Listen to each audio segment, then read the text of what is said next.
stagiaire à EcoBank à Dakar. Et à Dakar, je suis tombée sous le charme d'un banquier très bien à l'aise qui m'avait demandé de le marier. Et pour moi, je t'assure, ça m'a créé une peur. Ça a généré chez moi une peur. À l'intérieur de moi, je me disais, Iseline, ça serait l'erreur de ta vie. Si tu maries un homme qui a de l'argent, qui a du pouvoir, tu risques de te retrouver à faire des enfants, rester à la maison et ne pas avoir d'argent. Parce que le jour qu'il t'en donnera plus, ben t'en auras plus. Et tu seras obligée d'être soumise parce que là, tu es mariée avec, puis tu as de l'enfant. Moi, ça a été la peur de ma vie. J'ai fui. Et j'ai fui et je suis allée loin au Canada. Et je lui ai dit de me laisser aller étudier et que j'allais revenir. Évidemment, je ne suis jamais retournée parce que j'ai moi-même été capable de générer mon argent et atteindre ma liberté financière. À toutes les femmes qui m'écoutent, qui pensent que se marier, c'est un plan pour être riche, détrompez-vous.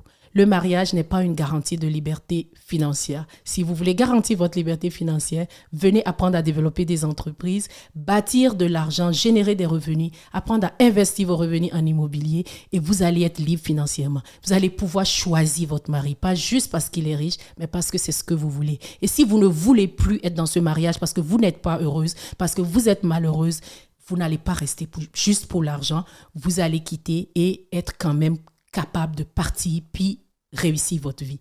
Donc, le mariage, ce n'est pas la liberté financière. Et ça, je suis heureuse de l'avoir. Voilà la famille, j'espère que vous allez bien.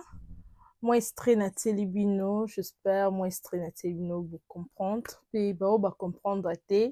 Restez branchés, beaucoup plus abonnez-vous. Abonnez-vous massivement, massivement. Vous ne serez jamais, jamais dessus. Je vais vous expliquer quand même.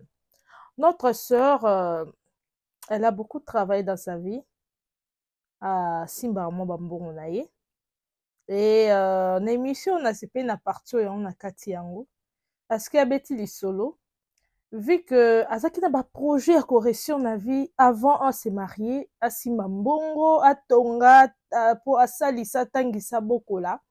Tellement ba projet na azaki nango na ba ambition na ye, elle était vraiment déterminée et un jour mon carnet moi ça zalara et comme que mobile comme olingi abalaye. Mais par peur na ndenge ka ba réalité ya vie na ndenge ba comportement ya ba mibala yango ya biso habité. Comme nazaki déjà na ba projet na nga ya ko réussir avant le mariage ya kokoma déjà musika na makambo etali finance mbongo na sisa ba classe na tanga na za vraiment stable avant le mariage na gardaki décision na nga pe na kimaki mwa mbala na kosaki ye na pesaki maloba moko que na koya mais nayaki te. C'est pour dire quoi? Parce que beaucoup de gens balinga mibali par intérêt ya que mobali anaza riche parce que mobali yango mpe na lisolo na beti azalaki mpe riche, c'est quelqu'un qui touchait beaucoup d'argent.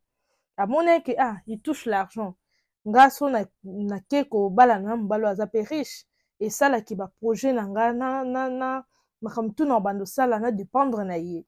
Mais comme j'étais déterminée ya kosala makambo nga moko mpona réaliser barêve na nga, en tout cas mwana mwasi oyo asalaki bongo abwaki libala mpo réussir to se focaliser sur ba projet na ye. C'est très important et j'ai aimé mon parcours na ye à Betty et na suka nango apesi mpe conseil na bafille bouti kolanda Estrée Nathalie Bino que beaucoup plus bandeko basi misusu bamonaka ke non nabala nanga mpo mobali osalelanga nabala nanga mpo mobali asalaka déjà aza mambongo na ye nga mpe na osi retrouver non eza solution te eza raison te.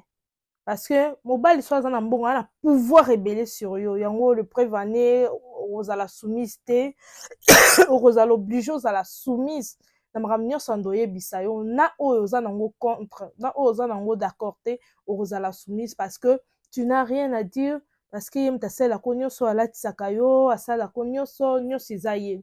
Donc na 2025 mobali azalaka wana te mpo asalela biso nyonso na 2025 yango wana mwa émission nakotisaki dernièrement on est là biso basi mpo tosunga mpe mibali na biso kozala mwasi oyo te otangité, soki otangité, c'est pas grave parce que makoki ezalaki te, mais c'est possible ozana ba revenu mo boye, ozana source de revenu mo boye, oyo kosala ke ata na mboko ka papa pesa ko o réaliser ba rêve na opepo parce que moi si nyonso azala na ba rêve na ye, moi si nyonso azala na ba projet na ye, kozala moi si oyo te, oyo kaka vanda tala bana mobala sela ko nyonso, non. Lelo na 21e siècle eza bongo te, basi bakomi koluka koleka na mibali, basi bakomi koluka koleka kutu. Donc c'est très important et wana tolandestre o lisusu comme ça tozonga. Ok, une femme qui n'a pas de source de revenus en 2025 est un danger pour la société. Oui. Mais oui. Pourquoi tu dis ça? En fait, le truc c'est quoi? Nous sommes en 2025. Oui. La vie est dure. Oui. Et nous savons très bien que pour que déjà même une femme, lorsque tu as une source de revenus, cela te permet d'être en sécurité. Oui. Cela te permet de pouvoir t'épanouir. Oui. Et une femme qui est épanouie, c'est un foyer qui est épanoui, c'est la société qui est épanouie, mais bien évidemment, tout le monde est content. Donc, imaginez-vous une femme qui n'a pas de source de revenus. Donc, la famille même est en danger, le foyer est en danger, les enfants sont en danger, l'époux est en danger, tout le monde est en danger. Voilà la famille, na extrait on a dit binobo, moni ne moi salobi, a bien danger, moi si na 21e siècle, na 2025, aux an ba revenu te, aux an elo to dépend na kala mobile. Non non non non non non non non, na 21e siècle kozalaka wana te pona mobile. Kozalaka wana te moi si oyo, mobile oyo ko balo akuti de za bien. Aux an banda kuno, aux an ba c'est possible. Toza lokwa ba mama biso te bakangaka minoko mibala ke bota na gauche ke bota na droite et puis ko sunga yo soko za na ba revenu na yo soko za d'accord na likamoko boye te pe okabwani na mobile parce que alinga solo ba chantage alinga solo parce que mibali bakomaka trop d'orgueil bakoma na trop d'orgueil parce que oza na eloko ya kosala te pe oza na place okende na ye te pe oza na place no ya kokende te oza na eloko kosala te ba mama na ngai ya ba congolaise. Lukambongo, travailler dur, zala na ba projet, zala na ba rêve, réaliser yango, zala na détermination. Kozalaka wana te po tikala na ndaku, kozalaka wana te po sala keloko te yango lelo to mona mibali bazo sakana basi, bazo beta basi, bazo manipuler basi. Na 21e siècle lelo une femme doit travailler, une femme doit réussir. Une femme doit étudier. C'est très très important la famille, très important. Kozalaka wana te pona o dépendre nyonso mbala sala yo. Non, non, non. Ya wana extrait na ototie la bino, notre sœur, elle a bien parlé, elle a bien dit et j'affirme et j'applaudis sa réflexion. C'est très important parce que ceux qui moi si nous serons dit malbala parce que mbala naza riche mais ozala soumise na makambo so ndolo bana yo, ozana mo à dureté. C'est très important de penser au boye na 21e siècle oyo eza danger pour na foyer na yo koza na ba revenu te koza na source de revenu te eza vraiment dangereux pour na yo na libota na mobimba. C'est très important la famille na ba o ba comprendre ngai.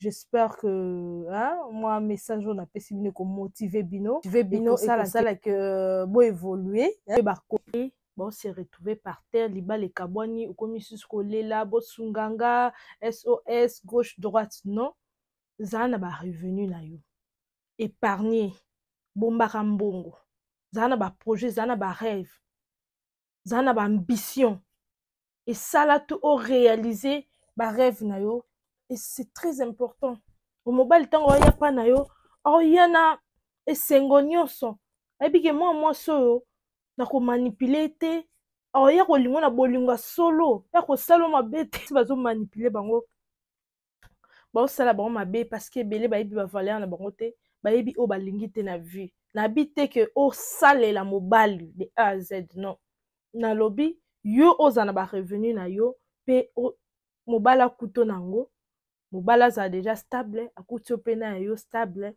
bosangisi wana esalaka mwa boye ata moi 50-50 to mobile 70 yo 30 ezosunga ezopesa pe mwa valeur ndeti na poto ya mobile afuti ndako yo futi courant mobile afuti mo eloko boye yo futi boye c'est très important moya landela pe makambo eza te yo otinda bambo na famille okosoma mapango na yo ya yebi ke mwasi na nga pasalaka nga pe nasalaka et oza prendre te ezaka kopesa valeur libala eza te kaka nyonso mobala koloba ezaka oui amen non eza bilo mosusu ozala nango d'accord toyebi papa ye tosala boye poko olingi kaka boye lobi soki complication ezosimba te bamanki de respect ekoti akomi kobeta akomi osala mabe akomi omanipule akomi okosa yo makambo ekoti ebele tanke oza déjà stable na bopemi nyonso nalobi teke bato bakabwana mais tanke oza stable financièrement parce que l'argent bandako mpo ozala stable ozala bien esengaka ozala mwa eloko tanke oza stable